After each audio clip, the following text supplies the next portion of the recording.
Hello everyone, Rare Model Reviews here, and today we're going to be reviewing the RE100 Dijeh.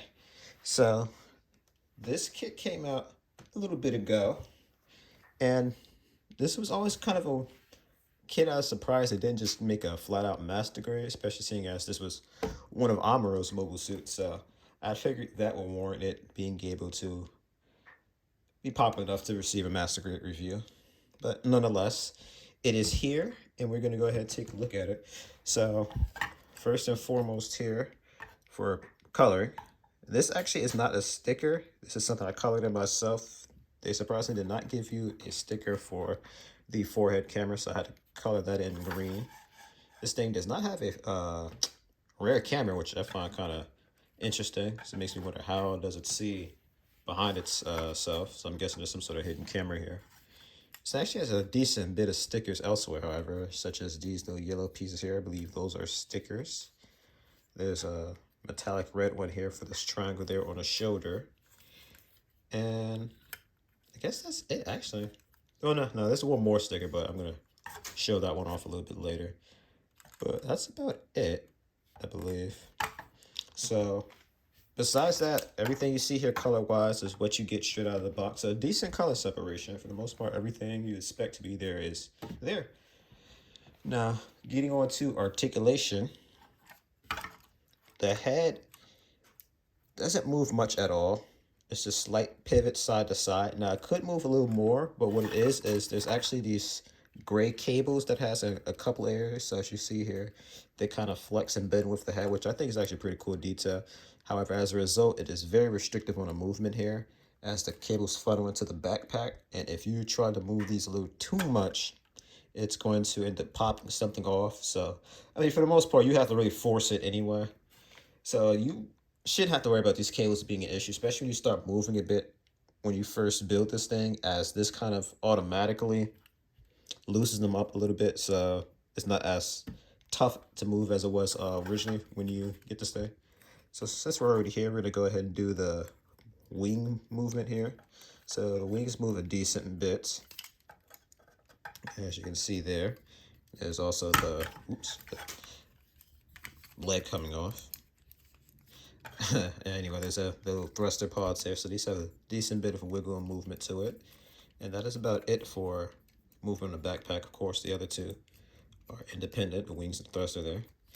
No movement whatsoever on this additional part here where the thruster is in the back, but the rear flap itself surprisingly moves. The three thrusters behind it, however, have no movement whatsoever. The side armor here moves decent bit. Front moves pretty far up, each individual. It moves side to side a bit as well. There is very little waist articulation. So it's going side, forward, what have you. So nothing big from that. Shoulders go full 360. This shoulder actually can move up pretty far. The left shoulder, however, it's like kind of attached to the arm itself, so that doesn't really move, unlike the right shoulder there.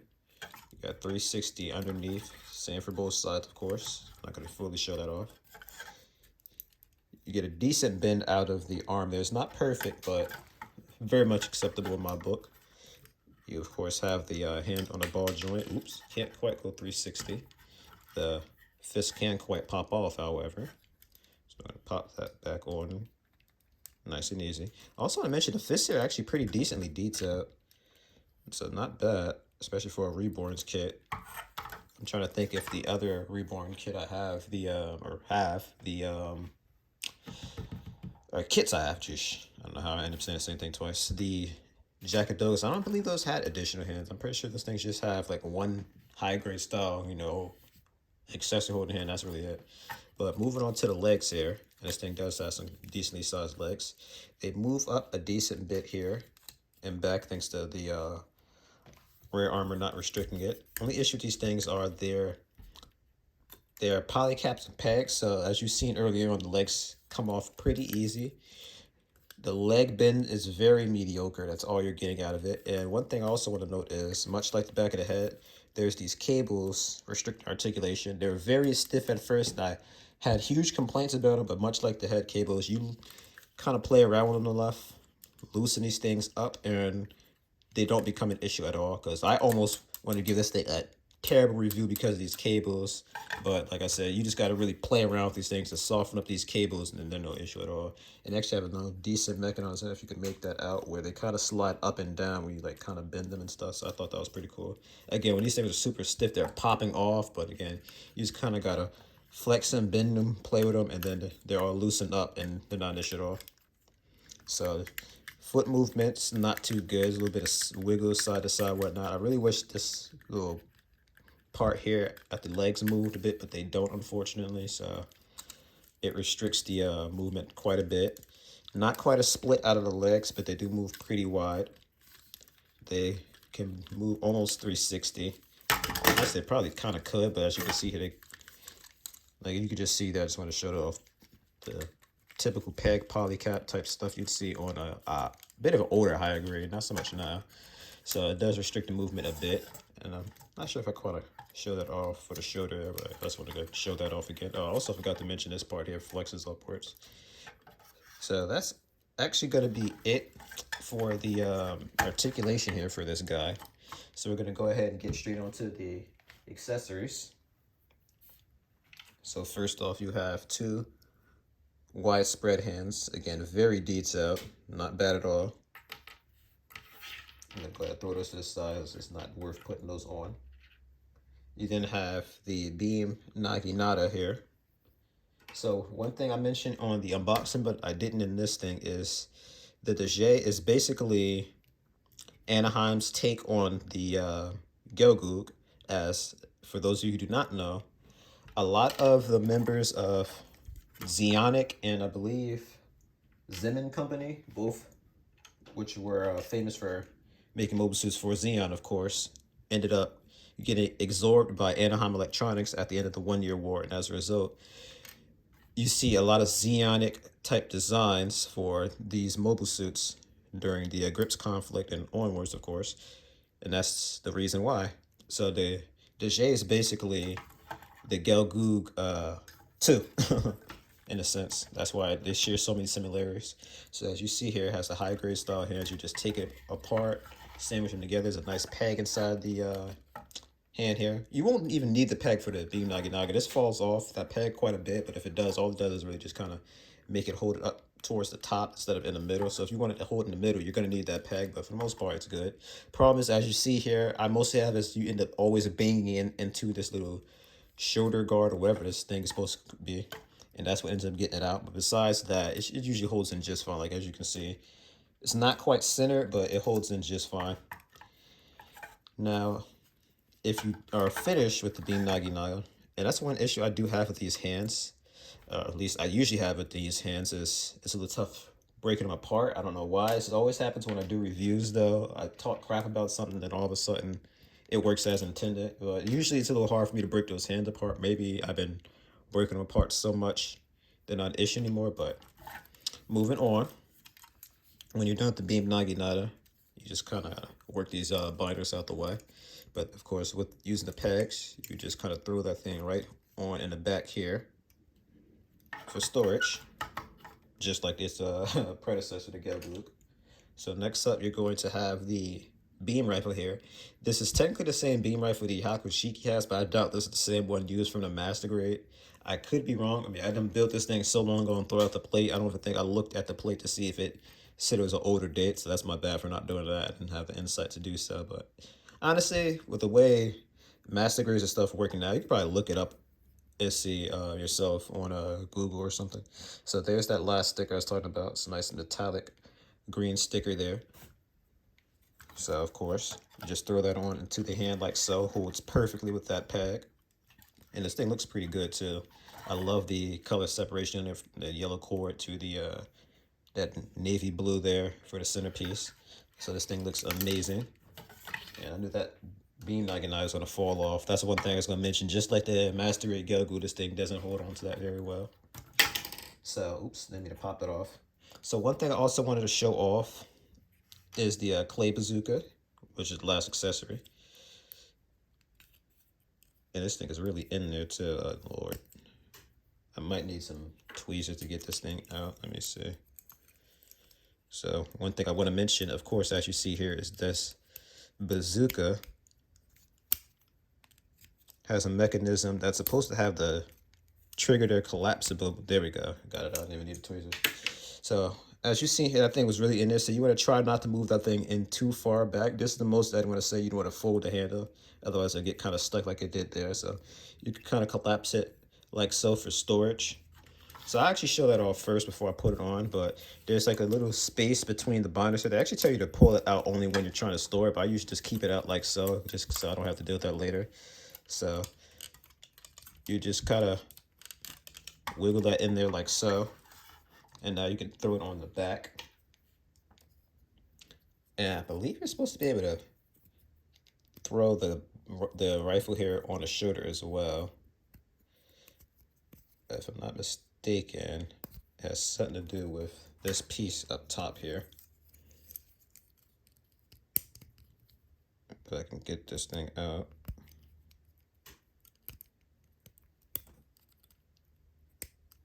There we go. So there you go. You pull that piece apart there, and it reveals a little storage rack piece. That's one of the main reasons why I think, honestly, this thing is exclusive. I'm just going to take the gun off camera to do it a little easier. But yeah, I was about to mention, this actually has two hands, so you can hold both of them in the racks Kimbo style. I'll shut it off actually when I'm giving my verdicts. No need for me to be that lazy, but again, so this thing comes with two little divots in the racks there. So you can hold both of them on the backpack like so for storage.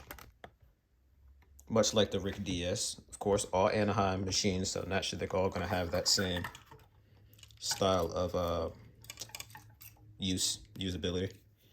So this, of course, much like the Rick Diaz's bazooka, this is how it's supposed to be. I'm pretty sure in anime that's why they didn't bother. This little piece here just kind of always sticks up. You can't collapse it. But again, as I said before, I guess I'll show it off the other side. The clay bazooka actually doesn't have a poly cap in its hand, but it does not need it because this thing holds in just fine. So you, of course, just sandwich it in. Well, honestly, for the clay bazooka, you don't even need a sandwich in. You can just kind of drop it in, but of course, put that thing on in.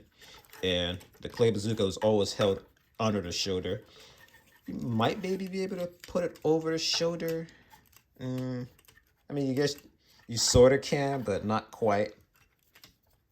Especially the articulation of this thing. The articulation isn't quite there, but you can canonically hold it under the shoulder just fine. And of course, just to show it off again, if you guys didn't see before, it's pegs on both sides. So again, you can hold this thing akimbo style. Oh, I need to start drinking water before I do these reviews, I guess. So you can hold these things akimbo style just fine. If I could. That's one thing about these hands. I can never tell the front from the back with these hands. So you see me struggling to figure out which one's which.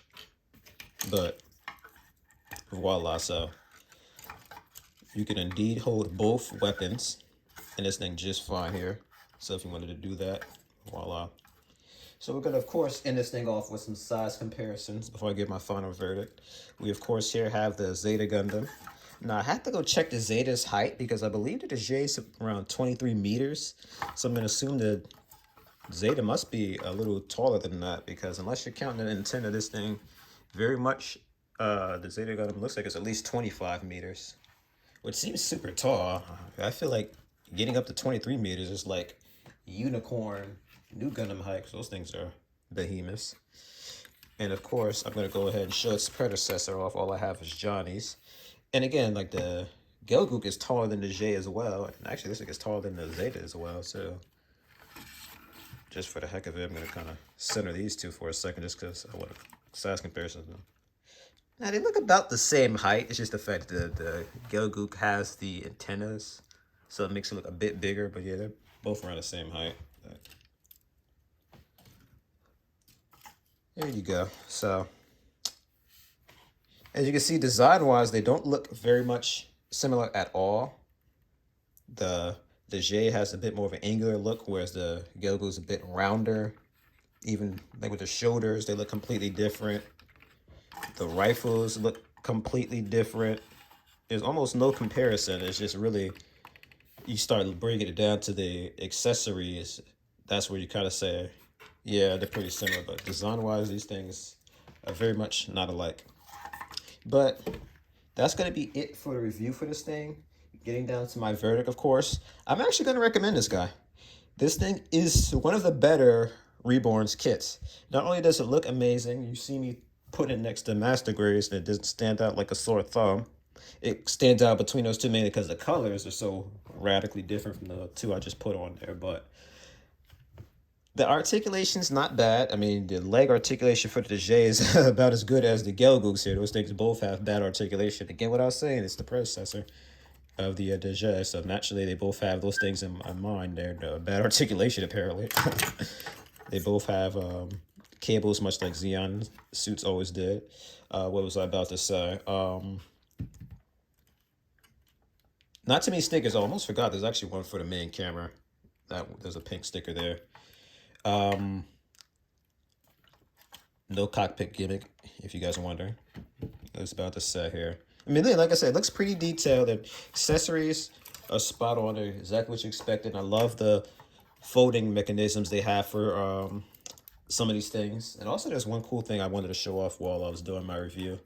I'll let you guys figure out what it is as I'm talking. But again, besides the fact the legs don't quite want to stay on very well, everything holds up pretty well in my opinion here. And if you're a fan of the Dijeh, or you just are a big fan of Amuro and you just want to kind of complete his suits collection here, I personally do not think you can go wrong with picking up the Dijeh. And there's a nice little thing you can do with the cannon here. You can kind of swing the pot up like so. Kind of have a bit of an overhead cannon type deal with it. But like I said, if you like the Dijeh or you just want to complete Amuro's collection of mobile suits, you cannot go wrong picking this thing up. As you see with storing this thing, you kind of do have to push it, the wings out a little bit to get them to, kind of squeeze in there. So you have to kind of make sure you push it in a bit more. That's why I recommend you take off the binders and put the weapon on and push it back on. But again, that's really it for this review. I think I've pretty much touched all my grounds here. But if I could sum up this kit in a nutshell, it'd be a Reborns kit that actually stays together decently well. It doesn't seem like it has too much... like, look at that. I'm shaking this thing. Granted, it says brand new, but it's not very wobbly or loose. Where if I tried that with my Jacket Doga, same line, Reborns, that thing will fall apart like a grenade on me. So it's pretty solid. It still uses that cheaper build quality. I also forgot to mention the arms kind of move out a little bit, just a little bit, not much. And it's just strange because this kit here, it feels like the A team built this, whereas the B team built most of the kits in this line. So I feel almost as if this thing just barely didn't make it to master grade. It just kind of last second kind of skimped out on some of the core details, added frames to the cockpit gimmick and all that. But besides that, this was like kind of what Reborn should have been. It's more like the full mechanics line where it's a cheap master grade. It's not the Reborn's kits usually just being an oversized high grade. But again, I've touched all I can with this thing here. And obviously, if you guys have any questions or comments, be sure to leave them down below. And as always, like and subscribe. And I'll see you all for the next review. So one last detail I actually forgot. I decided to go ahead and throw this on here in the end. Is this thing actually has an action base adapter. I have the action base here handy. That's the only reason why I'm going back to do this. I usually just kind of put this in the comments and let you guys know. But it only takes 2 seconds to do, and it's actually kind of is a very unsuitable action base to be doing this on. This is a action base 5, so it's very small. However, I've posed them on a shelf with this thing amazingly, so you do a little bit of finesse and you can't make it work. It's only slightly kind of hovering above the ground with it because, again, it's a big kit, a little base, but you can more or less make it work with this thing here. So, voila. If you want to get him airborne, that is how you'd be able to do it. Simple crotch in the action base, and you peg it into the stand, and voila.